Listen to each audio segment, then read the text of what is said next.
Donc, merci d'être avec nous aujourd'hui, ce midi.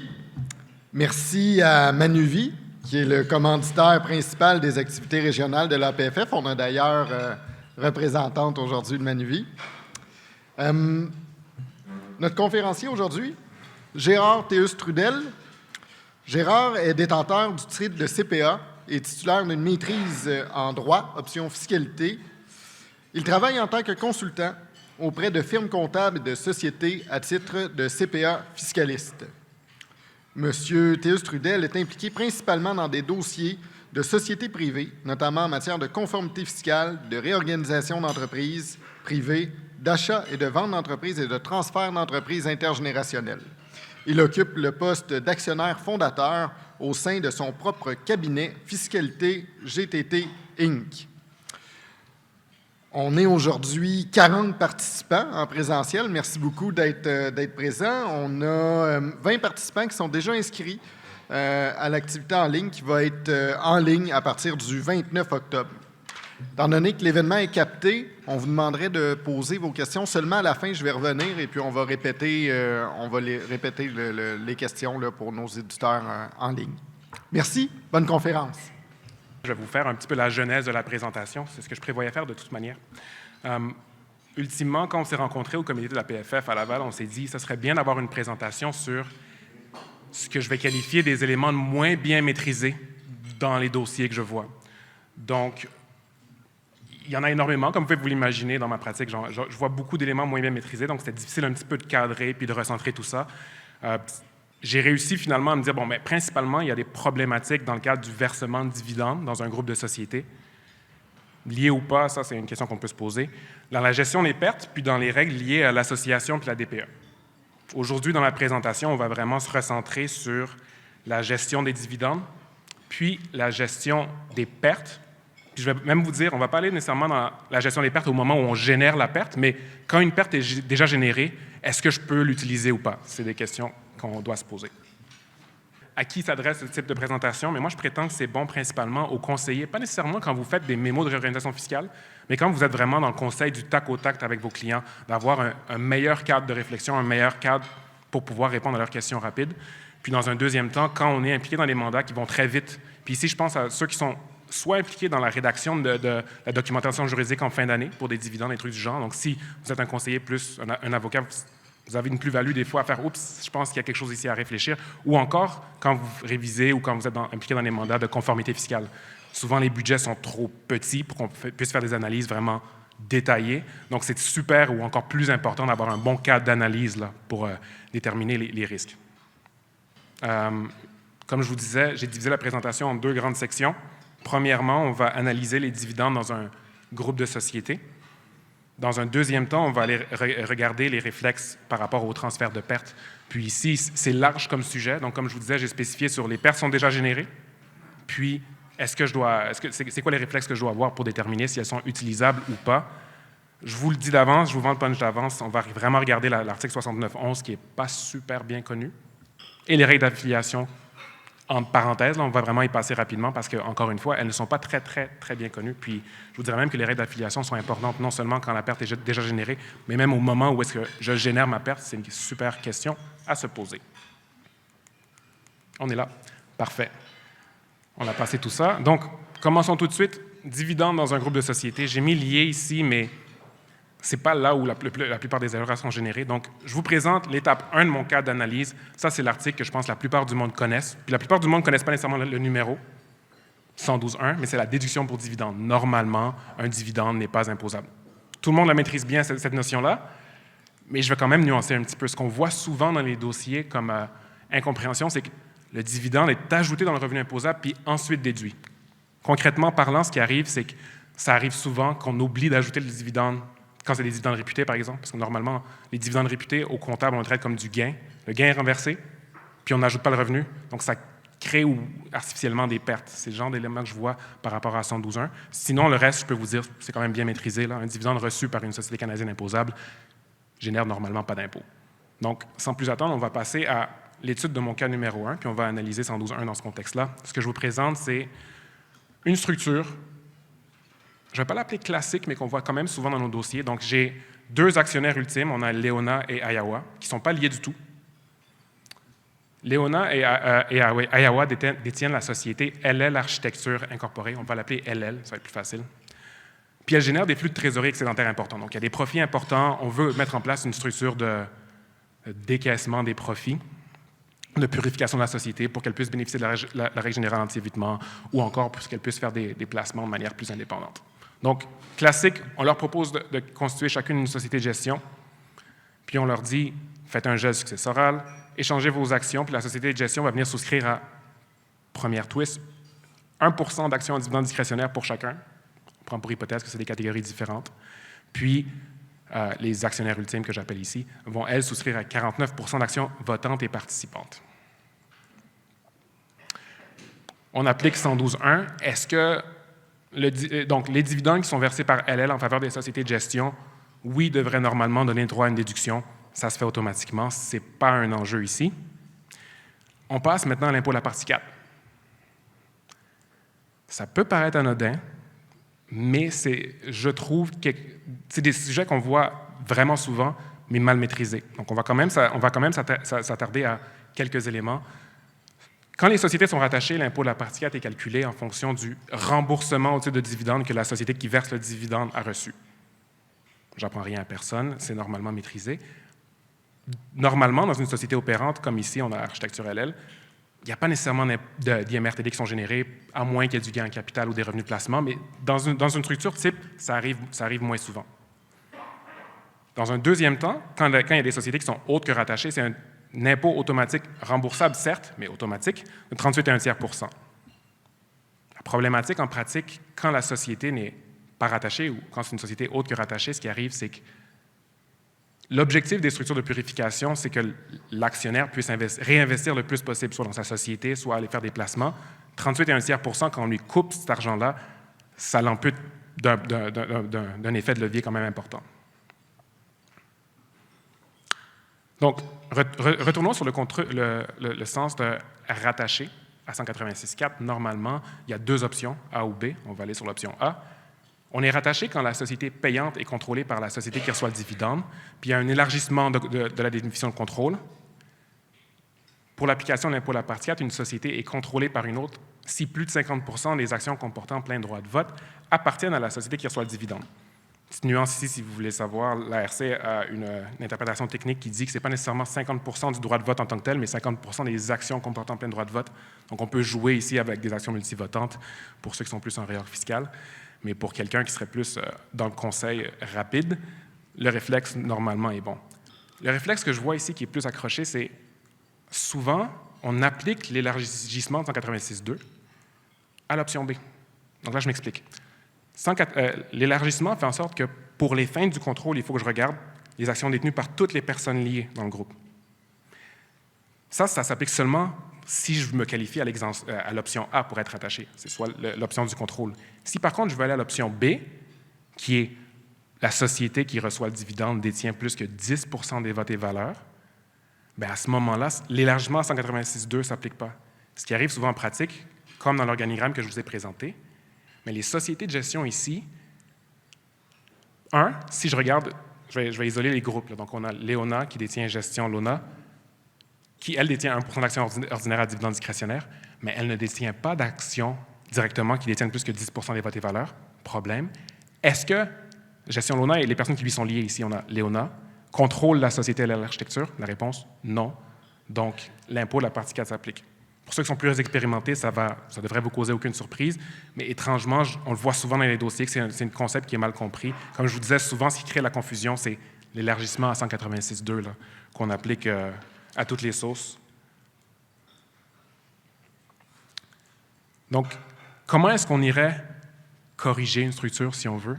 Ici, on reprend la même structure, on a le même gel. Chacune de nos actionnaires gèle pour 600 000 $, mais transfère 11% des actions privilégiées.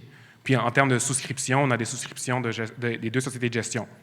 D'un bord, 11% des actions ordinaires à dividende discrétionnaire. On transfère les votes tant qu'à faire aux sociétés de gestion. Ça ne sert à rien de les garder dans les mains de l'actionnaire ici. Puis, elle détient les actions privilégiées aussi, plus que 11%. Donc là, ici, avec cette structure modifiée, Les sociétés de gestion, comme je disais, détiennent plus que 10 des votes et valeurs. S'il n'y a pas d'IMRTD payé par la société qui verse le dividende, donc LL, je suis rattaché, je n'ai pas nécessairement de friction d'impôt puis d'impôt temporaire. Mon effet de levier est maximum, la vie est belle. Donc, on continue dans mon analyse de la structure, par contre. Déduction pour dividende, même si la structure est modifiée, je vous le dis, 112 s'applique toujours.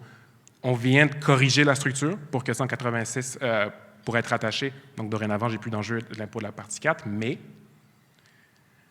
je dois penser à la règle anti-évitement dépouillement de gain capital qu'on connaît tous sous le nom de 55.2. L'objectif d'aujourd'hui, je vous dis d'avance, on va faire un aperçu de l'application de 55.2. Je pense que la présentation d'aujourd'hui, je pourrais prendre juste la présentation d'aujourd'hui pour vous présenter les conditions d'application, puis une deuxième pour vous parler de la répartition du revenu protégé, puis on n'arriverait probablement pas à une conclusion. Donc, on va essayer de garder ça quand même rapide. L'objectif, encore une fois, c'est d'avoir des réflexes, de se dire « Oups, est-ce que je dois analyser cette disposition-là? Est-ce qu'elle pourrait s'appliquer? » Parce qu'encore une fois, en pratique, je ne vous l'apprendrai pas, c'est mal compris. Donc, quelles sont les principales conditions d'application de 55.2? La première condition ici, le bénéficiaire du dividende a droit à une déduction à 112.1. Elle est très bien comprise, il n'y a pas vraiment nécessairement d'enjeu. La deuxième condition est moins bien comprise. On va y aller pour un dividende versé strictement, puis ensuite on va regarder pour un dividende au rachat. Donc, pour un dividende versé, la condition, c'est l'un des objets du paiement ou de la réception du dividende, c'est de A, diminuer sensiblement le gain en capital qui aurait été réalisé lors d'une disposition de l'action. Ça, je pense que c'est quand même une condition qui est accessible. B, diminuer sensiblement la juste valeur marchande d'une action. Normalement, les deux conditions, si une se rencontre, la deuxième est rencontrée. Et C, augmenter le coût du bien du bénéficiaire du dividende. Ça, c'est probablement pour éviter d'avoir une multiplication de la base fiscale. Encore une fois, ce n'est pas l'objet de la présentation. L'objet ici, si vous voulez un peu une manière de le vulgariser, vous pouvez garder en tête l'objectif du versement de dividende est de diminuer sensiblement le gain en capital. Ça permet des fois de mieux vulgariser tout ça. Donc, puis cette condition-là, des fois, elle n'est pas respectée, puis on l'applique quand même, puis on va en parler un peu plus tard, parce que c'est une condition qui est très subjective. Donc, une condition subjective, souvent, ça laisse passer l'interprétation. Des fois, on dit oui, ce dividende-là, c'était son objectif ou pas. Donc, on va en parler plus tard. Puis, donc là, on a passé condition 1, 2. On voit la troisième condition. Aucune portion du dividende n'est assujettie à l'impôt de la partie 4. Normalement, on le sait tous. Si l'impôt de la partie 4 est payé dans le cadre de la transaction, puis qui n'est pas remboursé dans le cadre de la même série d'opérations, normalement, il n'y a pas de 55.2 ne s'applique pas pour la portion qui est couverte par l'impôt de la partie 4. Puis là, ici, on a déjà le premier enjeu. Qu'est-ce qu'une série d'opérations? On pourrait probablement tergiverser pendant longtemps.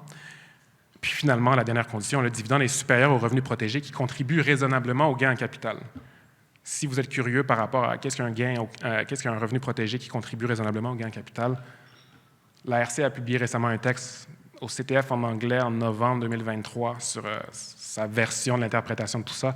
Puis il y a eu, je pense, l'équivalent à la PFF. Je ne me rappelle plus de la date, je pense en avril de l'année subséquente.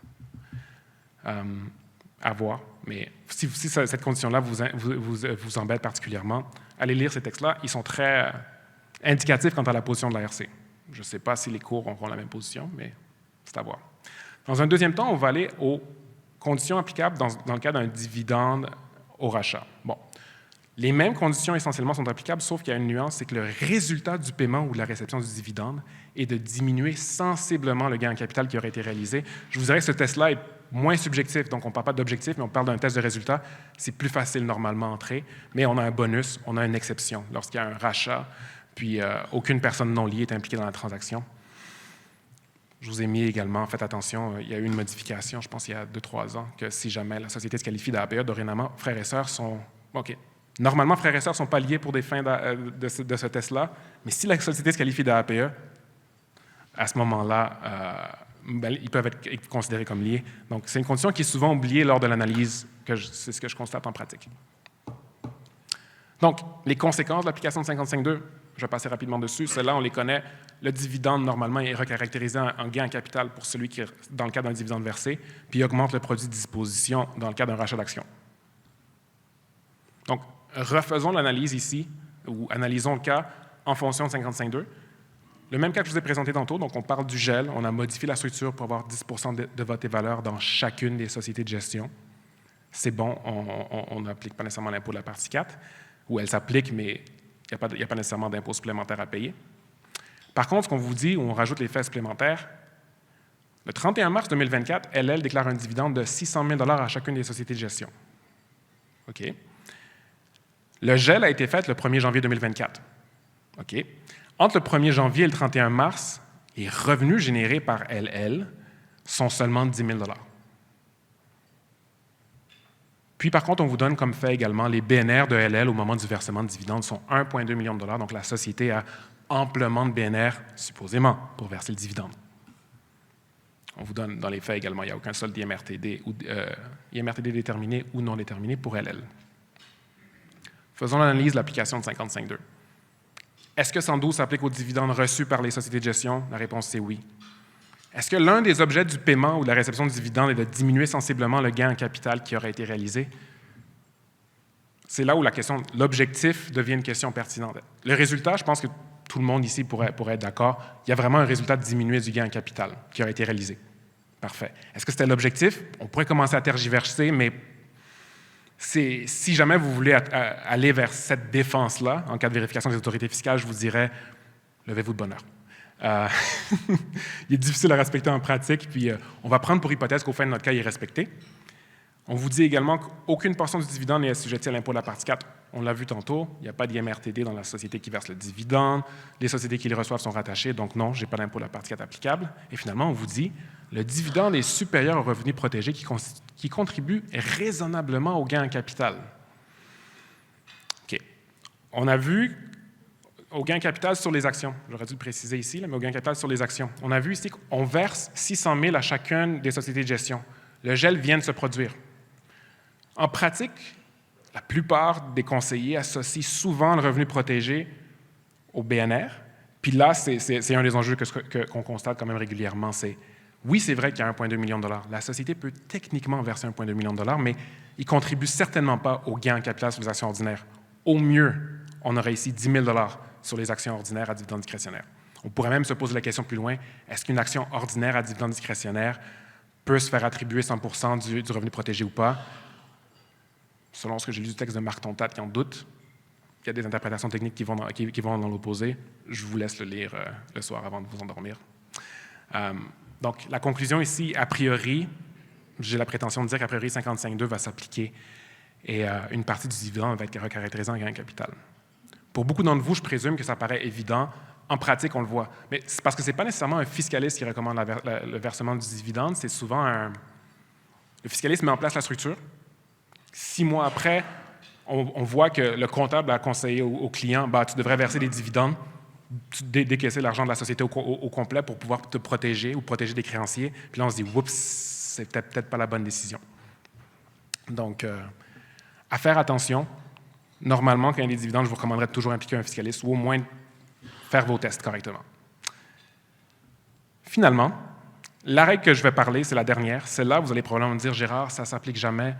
C'est inutile d'en parler dans un contexte ici, l'impôt de la partie. Je vous ai mis 4.1 puis 6.1. Là, la réalité, c'est que c'est plus 6.1 qui nous concerne. Ça ne s'applique jamais, ça ne sert à rien d'en parler. On ne devrait même pas y penser. Je vous dirais que c'est ça qui crée le risque par rapport à l'impôt de la partie 6.1, c'est qu'on a tellement de réflexe de dire qu'elle ne s'applique pas qu'on la connaît mal en général.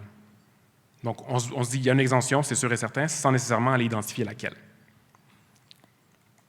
Donc, cours de 10 minutes sur l'impôt de la partie 6.1, puis j'espère que tout le monde va bien comprendre. L'impôt de la partie 6.1, c'est quoi? C'est un impôt à la personne qui verse le dividende et non à la personne qui le reçoit. Normalement, elle correspond à 25 % du dividende versé sur les actions privilégiées imposables. Premier concept ici à prendre en considération, ou 40 % sur les actions privilégiées à court terme. Je vous le dis d'avance, actions privilégiées à court terme, on les voit très rarement dans les dossiers. Ce n'est pas un concept sur lequel je vais me concentrer aujourd'hui. Et dans un deuxième temps, on a une déduction correspondant à 3,5 fois le montant de l'impôt à payer. Donc, ici, si on se fie juste à ça, on pourrait se dire, ah oui, mais j'ai un impôt à payer, mais j'ai une déduction correspondante, donc normalement, mon effet net, c'est 0 $. Pas toujours le cas. Si vous êtes curieux par rapport à l'impôt de la partie 4, vous pouvez aller lire un texte qui est très bien rédigé, qui a été présenté au congrès de la PFF en 2015 par François Lecomte et Pascal Leclerc. Ça fait vraiment un tour exhaustif de l'impôt de la partie 6.1. Donc, c'est quoi les principales exemptions pour l'impôt de la partie 6.1? Celle-là, la plupart du temps, c'est celle que je vois appliquer parce qu'elle est facile. Il y a une exemption annuelle de 500 000 $. Donc, si les dividendes qui ont été versés annuellement ne dépassent pas 500 000 $, c'est bon, il n'y a pas d'impôt de la partie 6.1. C'est vrai, ça s'applique souvent, mais je vous dirais quand même, si vous avez une grille d'analyse, vous pouvez juste mettre un petit crochet pour vous faire comme, OK, oui, ça s'applique vraiment. Dans un deuxième temps, on dit, bien, l'impôt de la partie 6.1 s'applique juste ou principalement à des actions privilégiées imposables ou des actions privilégiées à court terme. Deuxième exception, si ce n'est pas des actions privilégiées imposables, normalement, l'impôt de la partie 6.1 ne s'applique pas. Puis finalement, il y a l'exception pour les dividendes exclus. Plusieurs exclusions, mais normalement, l'exclusion qui s'applique le plus souvent dans nos dossiers, c'est l'exclusion de participation importante, qui est des fois mal maîtrisée, encore une fois, par la communauté fiscale. Puis, je vais amener principalement votre attention sur une ou deux caractéristiques qui font en sorte que des fois, oups, on ne se qualifie pas nécessairement à l'exemption de participation importante. Donc, commençons par définition d'action privilégiée imposable. Qu'est-ce que c'est? Une action qui répond à l'une ou l'autre des conditions suivantes. Donc, ce n'est pas un test qui est cumulatif. C'est si vous rentrez dans un de ces éléments-là, c'est une action privilégiée imposable, ou API, qu'on va appeler ici. C'est une action dont il est raisonnable de considérer que le montant du dividende est soit fixe, plafonné, préférentiel ou assujetti à un plancher. Concrètement, normalement, c'est des actions privilégiées dans nos dossiers. Des actions dont la valeur de rachat est soit fixée par une formule, soit plafonnée, soit soumise à un prix plancher. Encore une fois, normalement, c'est des actions privilégiées imposables dans les dossiers qu'on voit le plus souvent. L'élément C ici, c'est celui qu'on oublie. De plus en plus souvent, on voit des droits de conversion qu'on va associer à nos actions ordinaires dans les dossiers. Ces droits de conversion-là, s'ils permettent de convertir l'action ordinaire en action privilégiée, cette action-là devient une action privilégiée imposable.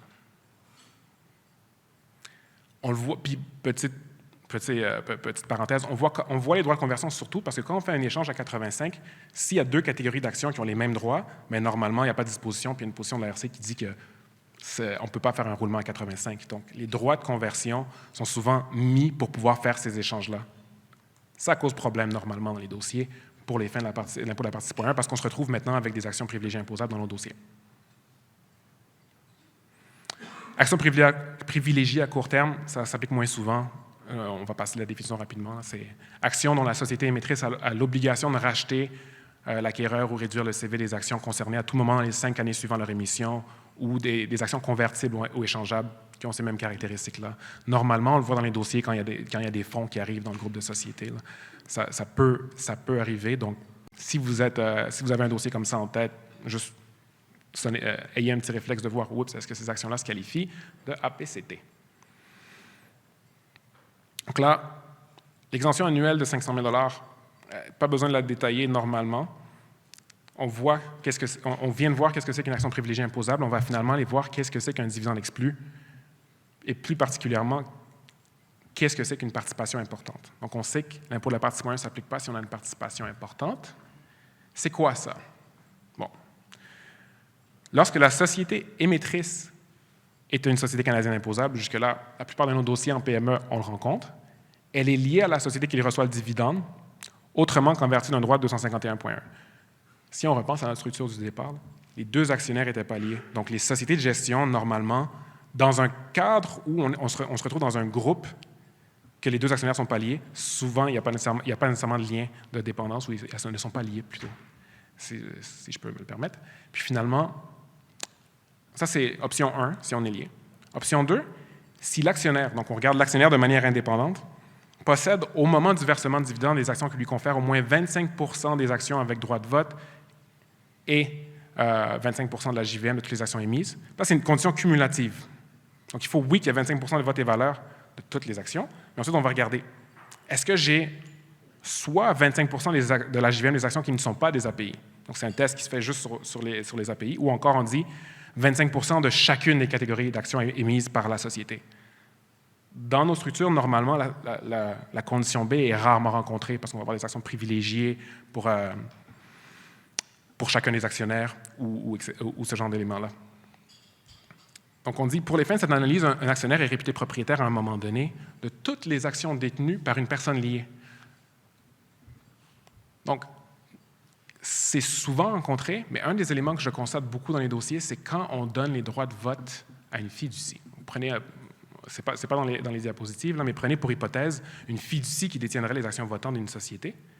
mais qui ne détiendraient pas les actions votantes d'une société de gestion, à ce moment-là, le test ne fonctionne pas nécessairement. Puis il faut donc pousser un peu plus loin, puis ça arrive quand même souvent dans nos dossiers. Donc, quand vous voyez des fiducies là, qui ont des droits de vote pour une société, dans un groupe où est-ce qu'il y a des actionnaires non liés, posez-vous des questions. Donc, revenons à la mise en situation. C'est un cas presque identique au cas 2. Il y a eu un gel en faveur des sociétés de gestion qui a été réalisé le 1er janvier. Le 31 mars, LL déclare des dividendes de 600 000 $, à chacune de Gestion Lona et Gestion Y. Entre le 1er janvier et le 31 mars, LL n'a généré que 100 000 que 10 000 $ de revenus. Le BNR de LL, au moment du versement de dividendes, 1,2 million $. On vous donne une précision par contre. Les actions qui sont détenues spécifiquement par Gestion Lona et par Léona sont les actions qui sont convertibles en actions privilégiées. Refaisons nos tests. Ou en fait, on va faire le test de l'impôt de la partie 6.1, puis ensuite on va faire le test au complet. Est-ce que le dividende est versé sur des actions privilégiées imposables? La réponse, c'est oui. Les droits de conversion que je viens de vous mentionner, en présumant qu'ils sont convertibles pour d'autres actions privilégiées imposables, font en sorte que, oui, cette condition-là est respectée. Est-ce que mes exclusions sont rencontrées? Est-ce que les dividendes dépassent 500 000 $? Oui, c'est un dividende de 600 000 $. J'en ai même 1,2 million versé dans la structure, mais si le 1,2 million $ est versé sur des APCT, à ce moment-là, ce 1,2 million de $-là pourrait même venir amputer votre déduction de 500 000 $ l'année prochaine. Mais encore une fois, ce n'est pas nécessairement l'objet de la présentation. Puis finalement, est-ce qu'il y a une participation importante, qui est normalement le genre d'exemption sur lequel on va s'appuyer ici pour dire que l'impôt de la partie 6.1 ne s'applique pas? La réponse, c'est non. Contre-intuitif. Pourquoi? On va se reposer la question ici. Est-ce que l'action... Parce qu'on sait qu'on n'est pas lié, parce que Gestion Lona ne contrôle pas l'architecture ici. Donc, on ne rentre pas à A. B. Est-ce qu'au moment du versement des dividendes, la société, Gestion Lona, possède des actions qui lui confèrent au moins 25 % des droits de vote? Les votes, oui, sont respectés. La JVM de l'utilisation émise du capital action. Gestion Lona seule ne détient pas 50 % de la JVM du capital action de la société, mais il faut que je prenne en considération toutes les personnes liées. Elle est liée à Léona. Oui, ça fonctionne. Jusqu'à date, ce test-là est rencontré, mais n'oubliez pas, c'est une condition cumulative. On va aller au un petit a. Est-ce que Gestion Lona détient 25 % de la JVM des actions qui ne sont pas des API? Elle et les personnes qui lui sont liées, la réponse est non. Ça ne marche pas. Par défaut, elle ne détient pas non plus 25 % des actions. Je vais réussir à dire des actions. Excusez-moi. Donc, elle ne détient pas non plus 25 % de chacune des catégories d'actions émises par la société, donc on ne respecte pas le critère. C'est gros comme scénario, là, je l'ai explosé puis je l'ai rendu grossier, mais dans ce genre de situation-là, ça s'applique. Ce que j'aimerais qu'on retienne ici, c'est ayez au moins une grille d'analyse puis faites votre analyse, parce que j'en ai vu dans les dossiers, puis une fois de temps en temps, on a tellement de réflexes de dire ça ne s'applique jamais que c'est négligé. Conclusion ici, donc là, on a fait le test au complet, on va aller à la conclusion directement, qui est la dernière ligne en bas. L'impôt de la partie 6.1 s'applique, puis il y a des impôts d'au moins 25 % qui seront payables par LL, soit 25 000 $. Par ailleurs, par contre, comme je vous disais au début, l'impôt de la partie 6.1 fait en sorte d'avoir une déduction. Ici, la déduction serait 87 500 $. Est-ce que l'impôt net est à zéro? Ça dépend. Si on est dans une société qui est à, je vais l'appeler à gros taux, à 26 %, bien, l'impôt net va être 1812. Pas énorme comme impact. Si par contre on est à petit taux, ça pourrait faire mal, parce que là, l'impôt net serait plutôt de 14 000 $. Synthèse des tests au complet. On a vu ici, condition numéro 1, déduction pour dividendes à 112. On ne va pas la refaire. On sait que les dividendes se qualifient à 112. 186, qui est l'impôt de la partie 4, on sait que la société est rattachée, c'est pas trop d'enjeu. 55.2, ça applique malgré tout. Donc là, j'aurais une application de 55.2 pour la société qui reçoit le dividende et une application de l'impôt de la partie 6.1 pour la société qui verse le dividende. Il n'y a pas d'exclusion qui fait en sorte que 55.2 s'applique. L'impôt de la partie 6.1 ne s'applique pas. Donc, c'est quand même un enjeu. Puis, je vous dirais que dans la plupart des dossiers, sur les rachats d'actions, par exemple, des actions privilégiées, des fois, c'est pas analysé. Donc, le constat ici, c'est si on a fait des conseils rapides à notre client, ben, un dividende non imposable, un dividende qu'on prétendait non imposable de 1,2 million de $ pourrait faire en sorte, en fait, de coûter jusqu'à 412 000 $ d'impôt pour le groupe de sociétés quand on le regarde dans son ensemble. Ça conclut ma section sur le dividende. Beaucoup de concepts qu'on a vraiment ici ramenés ensemble très rapidement, mais le seul message, comme je vous disais, ce qui est important dans vos dossiers, c'est juste ayez une grille d'analyse puis passez-les rapidement. Ça va éviter des erreurs inutiles. Surtout dans un contexte de conformité, parce qu'on a rarement peu de budget là, pour faire ces analyses-là. Dans un mémo, on a souvent des heures à réfléchir à chacun des articles, mais dans des dossiers de fin d'année, moins. On va rentrer dans la deuxième section. On va changer de vitesse. On va aller dans un dossier de gestion des pertes. Donc, ici, je me suis concentré, comme je vous disais au début de la présentation, plus dans un contexte où la perte est déjà réalisée. Donc, je n'ai pas nécessairement d'enjeu à savoir où je suis en train de générer une perte en capital, est-ce qu'elle est bonne ou pas, est-ce que je devrais la reporter sur le coût de mes actions. On est plutôt dans un contexte, la perte est réalisée, là. Est-ce que je peux l'utiliser? La plupart d'entre vous auront probablement le réflexe de penser, est-ce qu'il y a eu une acquisition de contrôle dans le passé? Si la réponse est oui, est-ce qu'elle affecte ma perte? Dans un deuxième temps, oui, s'il y a eu une acquisition de contrôle, est-ce que la même entreprise est continuée? À ce sujet, vous pouvez aller voir la présentation de Nadia Genet qui a été donnée au comité de la PFF ici même, le 7 février 2024. Elle est encore en ligne, j'ai été voir. Super bonne présentation. La troisième question, par contre, qu'il faut se poser et qu'on se pose rarement, ça, c'est un cadre que je vous propose. Il pourrait probablement être plus long. Si vous avez des suggestions pour améliorer ce cadre d'analyse-là, faites-les moi, je suis vraiment ouvert. Est-ce que 69.11 pourrait s'appliquer? J'aimerais bien prendre à main levée. Qui d'entre vous connaissez ou maîtrisez 69.11? Oh, 2 personnes. C'est quand même super. 3. On va aller... ultimement, pourquoi est-ce qu'aujourd'hui j'ai décidé de centrer un peu la présentation sur 69.11? Ce n'est pas un article qui s'applique toujours, mais peu connu. Donc, comme je vous disais tantôt, ça augmente le facteur de risque de l'application de l'article. À mon avis, les articles qui sont moins bien connus font en sorte qu'on peut rentrer plus souvent dedans. Donc, je vous recommande, quand il y a des pertes qui sont utilisées dans un dossier, juste faites-vous une grille d'analyse. Voici celle que je vous propose. Voici les conditions d'application de 69.11. Condition numéro 1. Est-ce que le contribuable dispose d'un bien dans le cadre d'une série d'opérations ou d'événements pour un produit de disposition inférieur à la juste valeur marchande? C'est une condition excessivement large. Ça vise quoi? Les roulements.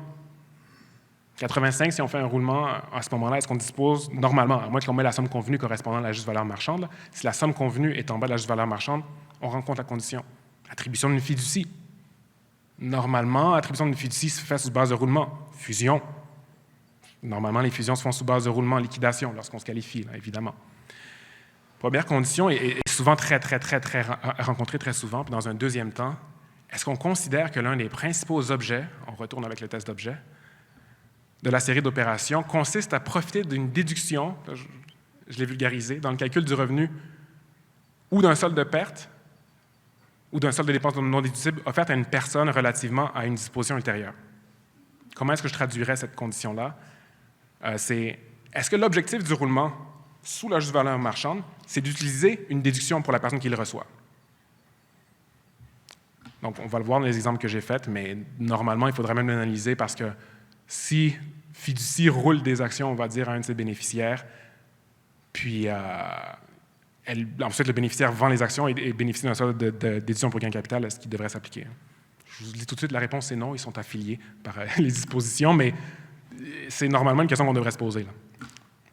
Dans un deuxième temps, c'est la condition 1 est cumulative avec une de la condition 2.1 ou 2.2, donc il faut en respecter une des deux.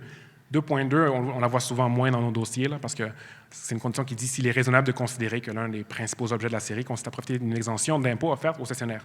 Donc, ça s'appliquerait si la société qui reçoit le bien ne paye pas d'impôt. Normalement, dans nos dossiers, on les voit moins souvent. Donc, les exclusions, qui sont ici super importantes, parce qu'on voit ici, il y a beaucoup de transactions qui peuvent être visées par ça. Exclusion si le cessionnaire est une personne affiliée au contribuable avant le début de la série d'opérations. Je mets de l'emphase ici sur le mot ou le concept de personne affiliée. En pratique, je trouve qu'il est quand même mal maîtrisé. On se rappelle des fois du principe de la croix vite, mais on ne le lit pas très souvent. Donc, c'est quand même un concept qu'il faut garder en tête.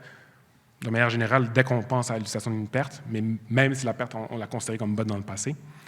Deuxième exclusion, si la disposition est faite 3 ans après le moment du transfert. Donc, je présume ici que le législateur, il s'est dit que si la disposition est suffisamment loin du moment où le roulement a été fait, que ce n'était pas l'intention du contribuable ou l'objectif du contribuable de transférer le bien.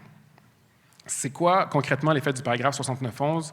Le contribuable est réputé avoir disposé du bien à ce moment pour un produit de disposition égal à la juste valeur marchande. Donc, ça ne va pas nécessairement affecter la perte. Ça va faire en sorte que le moment du roulement, on n'a pas de roulement, c'est une disposition à la JVM. Donc, par défaut, la personne qui reçoit le bien, son PBR est plein. Puis, quand même un fait important qui m'a surpris quand j'ai été le relire, 69.12 fait en sorte qu'il n'y a jamais de période de prescription qui s'applique. Donc, vous ne pouvez pas vous dire « Ouf, j'ai fait ce dossier-là il y a 4-5 ans, et c'est fini, c'est prescrit », ça ne fonctionne pas. Donc, je vais vous présenter ici un scénario dans lequel il pourrait s'appliquer, puis c'est le scénario un peu caricatural ou le plus simple qu'on peut penser. Ici, on a M. P. McDonald qui détient personnellement un immeuble locatif.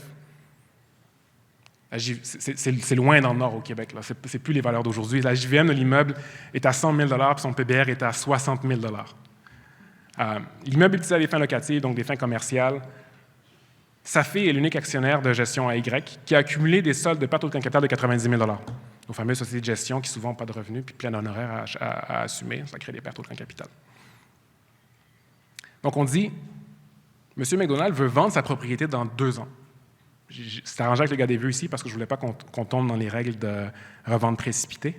2 ans, et non plus que 3, donc je me suis dit, 2 c'est correct. P. McDonald ensuite désire rouler l'immeuble conformément à 85 avant la vente, puis il va la rouler à la société de gestion de sa fille. C'est merveilleux comme planification. Il roule l'immeuble, pas de gain en capital, il reçoit les actions privilégiées, il va pouvoir, au moment de la revente dans 2 ans, il n'y aura pas d'impôt, puis ensuite il va pouvoir se sortir un CDC par voie de rachat d'action. Allons voir l'application du paragraphe 69.11. Est-ce qu'un contribuable, ici P. McDonald, dispose d'un bien dans le cadre d'une série d'opérations pour un produit de disposition inférieur à sa juste valeur marchande? La réponse, oui. Dans ce contexte-là, on présume qu'on a utilisé 85 pour rouler, donc on a disposé en dessous de sa JVM. Est-ce qu'il est raisonnable de considérer que l'un des principaux objets de la série d'opérations, c'était de bénéficier d'une déduction offerte à la personne qui reçoit ici le bien? C'est discutable. On pourrait dire que non, mais dans l'énoncé des faits, c'est impossible. Mais si vous voulez faire cette défense-là dans un dossier un jour, c'est une porte pour vous. En termes d'exclusion maintenant, est-ce que le cessionnaire, qui est ici M. P. McDonald, est une personne affiliée au contribuable? La réponse, en fait, le cessionnaire est en gestion AY, est affilié au contribuable. La réponse est non. Si on se rappelle des concepts d'affilié, on est affilié à sa femme, à soi-même, et aux sociétés de gestion contrôlées par ces personnes-là. Donc non, on n'est pas affilié. 69.11 trouve application. Puis la deuxième exclusion, est-ce que le transfert est fait plus de 3 ans après est-ce que la disposition réelle est faite plus de 3 ans après le moment du transfert? Non, ici, dans l'énoncé des faits, on disait 2 ans. Donc 69.11 s'applique. M. McDonald, au moment où il a fait le roulement, mais il est réputé à en avoir disposé à la juste valeur marchande. Il y a un gain en capital. La société reçoit le bien avec un PBR plein. Puis on ne peut pas bénéficier de la déduction des pertes autres qu'en capital.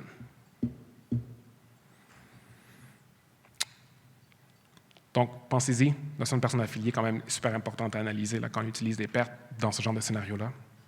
Une autre étude de cas, la dernière ici pour aujourd'hui, je vous mets en contexte. Léona et Ayawa sont des sœurs. Au départ, elles ne l'étaient pas dans mes autres analyses. Elles détiennent chacune 50% des actions de LL et Immoko. Immoko détient un immeuble dont les caractéristiques fiscales sont les suivantes. La JVM, 200 000 $, puis PBR, 100 000 $. Ni LL ni Immoko n'ont été visés par une acquisition de contrôle par le passé. Immoko anticipe vendre l'immeuble dans 2 prochaines années. Ce qu'on leur recommande comme planification d'en faire, c'est que vous devriez fusionner les 2 sociétés avant la vente, puis ensuite, au moment de la vente, vous allez pouvoir bénéficier des pertes au capital. Je vais vous vendre le punch tout de suite parce que ça paraît dramatique, mais non, 69, on ne se trouve pas application. On va refaire l'analyse malgré tout. Donc, est-ce qu'il y a eu une acquisition de contrôle dans le passé? Non, il n'y en a pas eu. 2, en fait, n'est pas nécessairement quelque chose à analyser ici parce que la condition 1 n'est pas respectée. Donc, on va aller à 3. Est-ce qu'une règle anti-évitement empêche d'utiliser la perte? Analysons 69.11. On ne va pas refaire toutes les conditions parce que les conditions, le cas est quand même similaire. Là. Lors d'une fusion, 69.13, en passant, fait en sorte que je suis réputé avoir disposé du bien pour un coût indiqué. Donc, cette condition-là est respectée. Puis, on va aller tout de suite aux exclusions. Est-ce que le cessionnaire ou une personne affiliée à celui-ci, en fait, est-ce que les 2 sociétés sont affiliées? La réponse, c'est oui. par le truchement, si vous êtes curieux, de 251.11c, 251.1.2 et 251.1a. Ultimement, ça dit que quand il y a une fusion, il faut regarder en fait la société qui résulte de la fusion. Il faut que je regarde si elle est affiliée à la société avant la fusion, comme si elles avaient existé en même temps. Puis, s'il y a une personne avec laquelle je suis affilié dans le groupe de contrôle, à ce moment-là, on est affilié. On est affilié à soi-même, donc ça marche. 6911 ne trouve pas application et Immoko n'est pas réputé avoir disposé de son immeuble au moment de la fusion à la juste valeur marchande. C'était ma conclusion. Donc, je vais retaper mes messages que je dis depuis le début, je pense, de la présentation. Utilisez une grille d'analyse lorsque vous faites des... soit mentale ou physique, lorsque vous faites des conseils rapides, parce que ça crée beaucoup de sources d'erreurs. Utilisez vraiment une approche schématique, puis même dans un cadre de dossier de fin d'année, donc de conformité fiscale, c'est pas souvent utilisé, donc ça peut éviter les erreurs. Ça, c'est ma vraie conclusion. Merci encore à Manuvi, notre présentateur. Les prochaines activités à Laval auront lieu la prochaine le 28 novembre. C'est contrepartie mixte dans un contexte transactionnel. Un out, pour ceux qui connaissent ça, c'est Mérez Ouassine et Maître Sabrina Brosso-Malo. Sinon, on va prendre une pause durant les vacances et puis on va revenir le 26 février 2025. Transfert de petites entreprises, activité conjointe avec CPA de Laval, présenté par Sébastien Hamel. Merci beaucoup d'être venu aujourd'hui. Bon après-midi.